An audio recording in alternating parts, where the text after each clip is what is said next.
నేను అన్ఫిటే కావచ్చు. దేంట్లో అన్ఫిట్? నీలాగా ఫైనాన్స్ డిపార్ట్మెంట్లో ఆర్థిక మంత్రిగా పనిచేసినప్పుడు 20% 30% కమిషన్లు తీసుకోవడం నాకు రాలేదు. దాంట్లో నేను అన్ఫిటే. మీరు బాగా ఫిట్ ఇలా, ఎందుకంటే మీ ఫిట్నెస్ బయటపడ్డది కదా.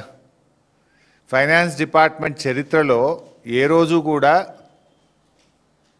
కాంట్రాక్టర్లు వచ్చి సెక్రటరియట్లో ఆర్థిక శాఖ కార్యాలయం ముందు ధర్నా చేసిన చరిత్ర ఏ రోజన్నా ఉందా? ఈ రాష్ట్ర చరిత్రలో మన ఊరు మనబడి బిల్లులు ఇవ్వండి అని కాంట్రాక్టర్లు ఫైనాన్స్ డిపార్ట్మెంట్ ముందు ధర్నా చేశారా? చిన్న కాంట్రాక్టర్లు ఎప్పుడైనా ఫైనాన్స్ డిపార్ట్మెంట్ ముందు గత చరిత్రలో ఏనాడైనా ధర్నా చేశారా?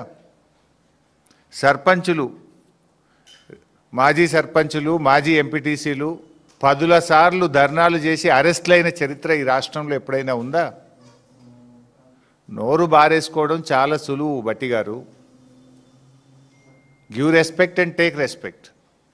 రాజకీయాల్లో ఫ్రస్ట్రేషన్లో నోరు జారితే మొదటికే మోసం వస్తుంది. సమాధానం ఉంటే చెప్పండి, లేదా మౌనంగా ఉండండి. నోరెందుకు బారేసుకుంటున్నారు? ఎవరు అన్ఫిట్?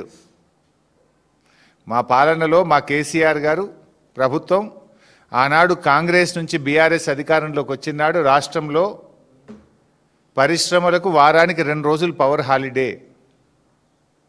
హైదరాబాద్ నగరంతో సహా అన్ని పట్టణాల్లో విద్యుత్ కోతలు. గ్రామాల్లో అయితే పగటిపూట కరెంటే లేదు. రైతులకు 7 గంటలు 6 గంటల కరెంటు కూడా రాని దుస్థితిలో మీరు ఆనాటి కాంగ్రెస్ ప్రభుత్వం ఈ రాష్ట్రాన్ని నెడితే 24 గంటల నాణ్యమైన కరెంటును రైతుకు, పరిశ్రమలకు, గృహాలకు, పట్టణాలకు, పల్లెలకు ఇచ్చిన ప్రభుత్వం కేసీఆర్ ప్రభుత్వం. ఎవరు అన్ఫిట్? మీరా మేమా? Who is unfit?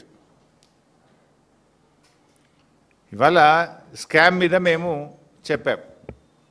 దాని మీద సమాధానం చెప్పారా? ఏదో పీపీటీ పెట్టి 2 గంటల ఉపన్యాసం దంచి కొడుతుంది. విద్యుత్ లోడ్ ఇంత పెరుగుతుంది, రాబోయే రోజుల్లో పవర్ డిమాండ్ ఇంత అట్లా నువ్వు చెప్పేదండి. 3వ తరగతి పిల్లాడైనా చెప్తాడు. ప్రజలు పెరిగినా కొద్దీ, అవసరాలు పెరిగినా కొద్దీ, టెక్నాలజీ పెరిగినా కొద్దీ విద్యుత్ పెరుగుతూనే ఉంటుంది అవసరం. What is new in that? దానికి పెద్ద పీపీటీ ఎందుకు నువ్వు? ఇప్పుడు సింపుల్ క్యాబినెట్ మీటింగ్ తర్వాత స్వయంగా క్యాబినెట్ బ్రీఫింగ్లో మంత్రులే చెప్పారు, రాష్ట్రంలో రామగుండం, మక్తల్, పాల్వంచలో 3 థర్మల్ విద్యుత్ కేంద్రాలు నెలకొల్పుతాం. కావాలంటే వీడియో కూడా చూపిస్తాను, అక్కడ వీడియో కూడా ఉంది. క్యాబినెట్ బ్రీఫింగ్లో మీరే చెప్పారు. మొన్న మేము ప్రశ్నించగానే తత్త అంటారు. లే మక్తల్ కాదు మక్తల వేరే పెడతాము అని 2 రోజుల్లోనే మాట మార్చినటువంటి చరిత్ర మీది. అట్లా క్యాబినెట్లో మాట్లాడిన దానికి, క్యాబినెట్ బ్రీఫింగ్లో చెప్పిన దానికి భిన్నంగా 2 రోజుల్లో ఉప ముఖ్యమంత్రి గారు, మంత్రి గారు ఆ పీపీటీ ప్రజెంటేషన్ తర్వాత విలేకరులు అడిగిన ప్రశ్నకు మాట దాటవేసిండ్రు. లేదు మక్తల్ అట్లా కాదు అని మాట మార్చిండ్రు. ఇంకో మాట మంత్రి గారు నిన్న ఏమంటాడు, ఇంక ఏడబై మేము టెండర్లే విలువపోతుంది, ఖర్చే పెట్టకపోతుంది, పైసలు ఖర్చు కాకముందే అవినీతి అయిందంటారా అంటుండు. మరి మీరు ఆనాడు కాళేశ్వరం ప్రాజెక్టులో 84,000 కోట్లు కూడా ఖర్చు కాకముందే 1,00,000 కోట్ల అవినీతి జరిగిందని మీ రాహుల్ గాంధీ నుంచి మొదలుకుంటే మీ దాకా గల్లీకి పోయి చెప్పింది కదా.